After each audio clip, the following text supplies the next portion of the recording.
There is a lot of emphasis placed upon getting to the gym and getting a workout in. If you're lucky, you can spend an hour a day there multiple times per week. But what about the remaining 23 hours a day? Today I want to talk about your activity outside of the gym across the day. I've been a PT and online coach for over 7 years, and in that time frame many people have asked me what is the most efficient thing that they can do within the gym to lose fat. Is it weight training? Is it spending an hour on the treadmill? They've usually heard that body pump classes burn more calories than the equivalent time spent on cardio machines would. Or maybe they've heard of the magical afterburn effect with weights. This isn't really a good way to look at things though. If you are interested in the most efficient ways to spend time in the gym, that will be a topic I can cover in another video. But today I'd like to cover why it's kinda irrelevant to look at how many calories you burn in your sessions. We have multiple ways we can burn calories throughout the day. Of those we have eat and NEAT.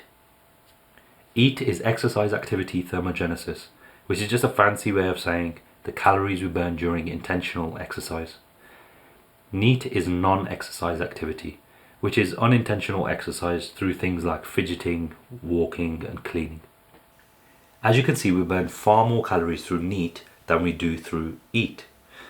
In other words, the activity you have which you're likely not even considering makes up a larger chunk of daily calorie expenditure than the efforts in the gym. Now, just to be clear, I'm not trying to discourage you from going to the gym. I'm simply trying to highlight the importance of your efforts outside of the gym. And while we place so much emphasis on the right program and our nutrition, we should also be looking at our NEAT. The easiest way I feel we can do this is to have a daily step count goal.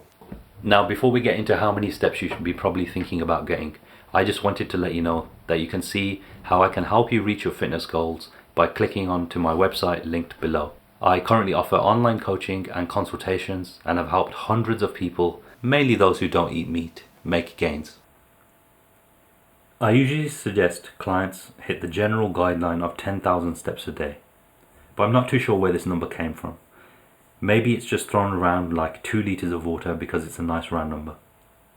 Luckily, we have some great new research on this very topic of step counts and our health and longevity. This 2021 meta-analysis by Jaedi et al. Found a dose-response association between the amount of steps done daily and the protective health benefits. What this means in simple terms is the higher the step count, the lower the risk of death. Researchers found a 12% lower rate of all-cause mortality per 1,000 steps. This is huge. To put this into perspective, resistance training offers a 21% lower all-cause mortality rate versus no exercise at all. Not only will you improve your longevity, but you'll burn more calories across the day too, which will contribute to your fat loss goals. NEAT makes up a larger chunk than EAT, remember. There's more too. Another review from 2015 found increasing step count through a walking intervention reduced depression, blood pressure, resting heart rate, body fat, BMI and total cholesterol, all whilst increasing VO2 max. It was upon seeing some of this newer research, especially this latest meta-analysis, that I too began to prioritize my step count. This also came on the back of me recently having COVID and registering some of the lowest step counts I've ever seen on my phone, with 50 steps a day. I'm currently aiming for 7,500 steps a day, which is achievable, it's sustainable for me, and more importantly, it's a significant improvement upon my step count averages of 2021. Now, I only began recently at the beginning of the year, but so far I've noticed many benefits like a clearer head and also a lower resting heart rate. We can improve step counts by taking the stairs instead of a lift, playing with your kids, or parking further away from work. Getting up regularly in the office can have a big impact too. Remember, all movement and steps add up across the day.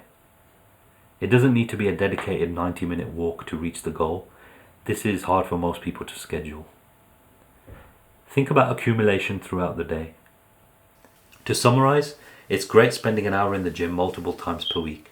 Strength training does have longevity benefits, but there really is no comparison to moving more across the day.